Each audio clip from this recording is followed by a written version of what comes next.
ازيكم يا حبايبي؟ عاملين ايه؟ يا رب تكونوا بخير، واهلا بيكم في يوميات منال وتوته. زي ما انتم شايفين كده، النهارده بقى نعمل مع بعض صينيه فراخ محشيه فريك. تمام. آه زي ما انتم شايفين كده بقى نبدا مع بعض نعملها. بصوا بقى، انا كنت جايبه فراخ في العيد بلدي حشو، يعني مش جايباها كبيره، جايباها اللي هي بتبقى وسط صغنونه عشان تبقى في الحشو ايه حلوه. المهم وديتهم للفرارجي ينضفهم لي. اتصدمت بعد ما جبتهم ان هو نضفهم وجابهم لي بسم الله ما شاء الله، لا نافعين حشو ولا غيره. المهم بوظ الحوصله وفتحها وفتح لي الفراخ ما فتحه ما تنفعش حشو اساسا. المهم برضه هحشيها. هنعمل برضه كده مع بعض نجرب. مش هنجرب نجرب ايه ده، انا برضه هحشي. هعملها يعني هعملها. نعملها بقى عمليه جراحيه كده. انا خدت فرختين بس، قلت كده نعملهم ايه في صينيه. نعمل لهم عمليه جراحيه مع بعض ونشوف بقى ايه هنعملهم ازاي. ماشي. المهم عايزه بقى قوي احكي لكم على حاجه كده، قصه كده حصلت او سمعتها. ماشي. بصوا بقى، انا سمعت قصه كده عن واحده. الست دي كانت يعني اسرتها مكونه من 4 افراد او 5، يعني الله اعلم، انا مش عايزه اقول بالظبط عشان يبقى ما بعيدش حاجه ورا حد. بس انا عايزه ايه اوصل لكم يعني معلومه كده، وعايزين نشور بعض فيها. الست ديت اختها بعت رساله بتقول انا اختي كانت اسرتها اسره سعيده وربنا يعني ربنا يا رب يصبرها. المهم ابتلت ان حصلت حادثه وافتقدت فيها جوزها وعيالها، واصبحت لوحدها وعيالها كبار شباب. ماشي. وهي دلوقتي مش متقبله ال- اللي حصل. يعني هي مش عايزه تصدق ان هم مش موجودين وان هم توفوا كده. فهي مش عارفه تعمل معاها ايه، توديها لدكتور نفساني او تتعامل معاها ازاي.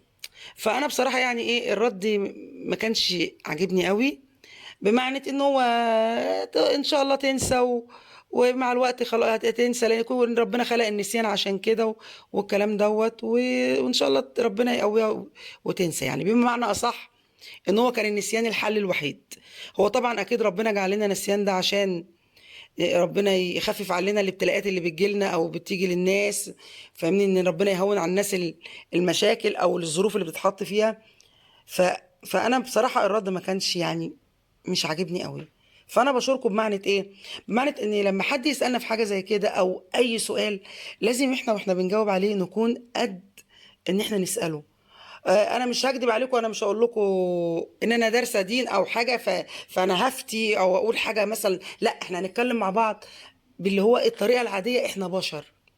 فلازم يكون عندنا رحمة بالإنسان اللي يكون قدامنا، حتى لو مشكلته مش كبيرة قوي زي ما هي ربنا يا رب يصبرها. لا، حتى لو مشكلة بسيطة، حطي مكان نفسك مكان اللي بيسألك.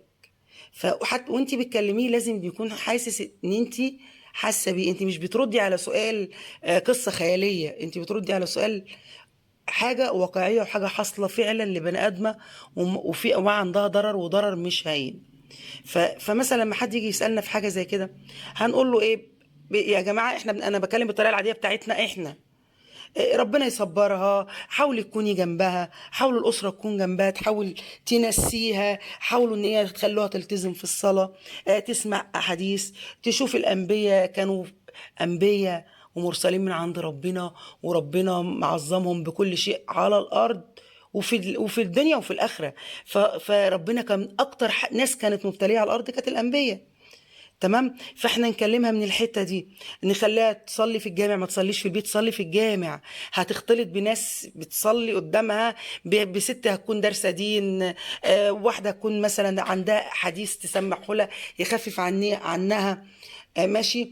انت خليكي جنبها على طول، حاولي تخرجيها، ما تخليهاش على طول قاعده في البيت، ان هي طول ما هي قاعده اكيد دماغها هتفضل شغاله. حاولي تخلي قرايبك اهلك، حاولوا تبقوا ملمومين حواليها طول الوقت لغايه ما تطلع من المحنه اللي هي فيها. هو اكيد طبعا زي ما هي قالت ان هي هتنسى، هي مش هتنسى، هي هتتناسى. لان اكيد عمرها ما هتنسى، احنا ما بننساش حد غالي علينا بيروح مننا حتى لو طال الزمن بينا. تمام. فاكيد هي ولادها واكيد صدمه كبيره عليها. ربنا يا رب يخفف عليها اللي هي فيه.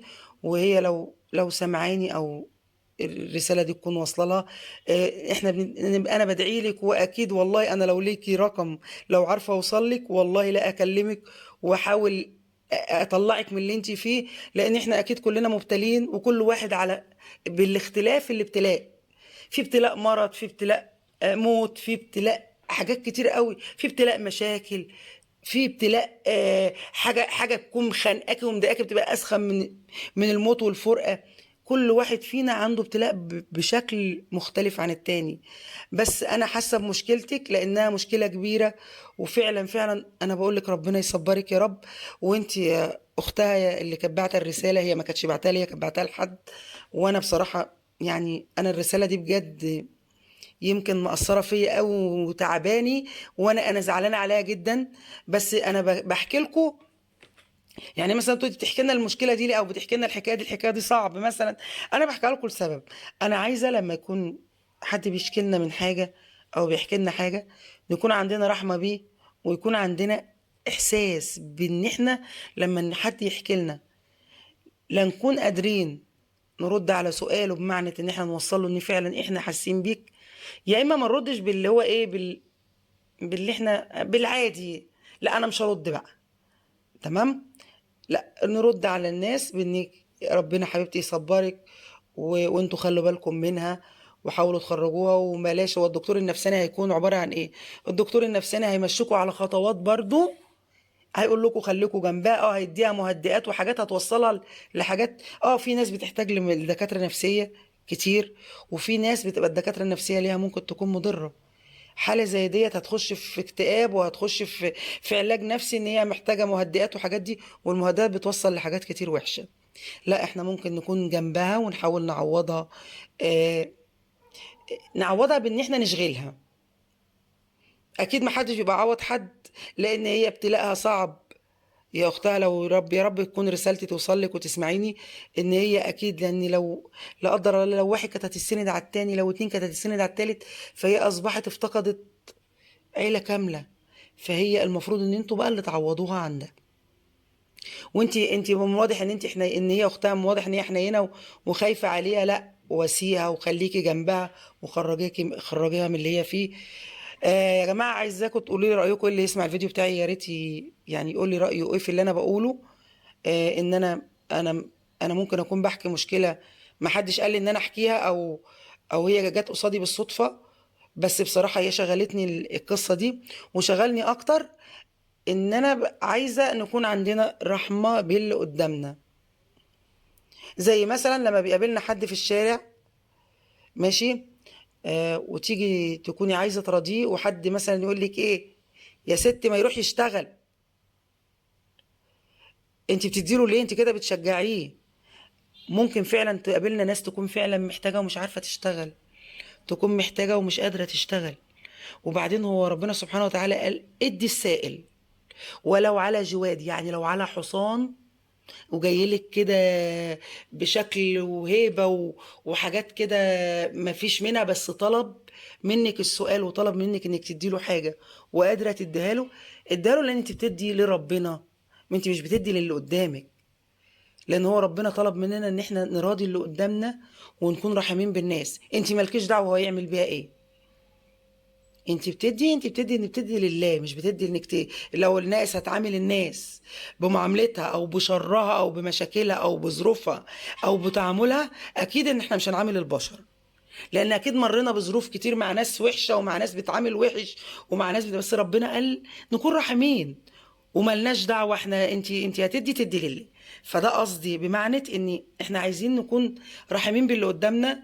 نخلي بالنا احنا بنتكلم مع الناس ازاي، ماشي. ويا رب ما اكونش تقلت عليكم، وتكون الحكايه دي مش مضايقاكم زي ما هي مضايقاني ومزعلاني على الست ديت. ويا ريت ما تنسوش تشتركوا في القناه، وتفعلوا الجرس وتعملوا لايك عشان يوصلكم كل جديد. وزي ما انتم شايفين انا عملت عمليه جراحيه للفراخ وبرضه حشيتها. ما تنسوش تشتركوا في القناه، وسلام عليكم.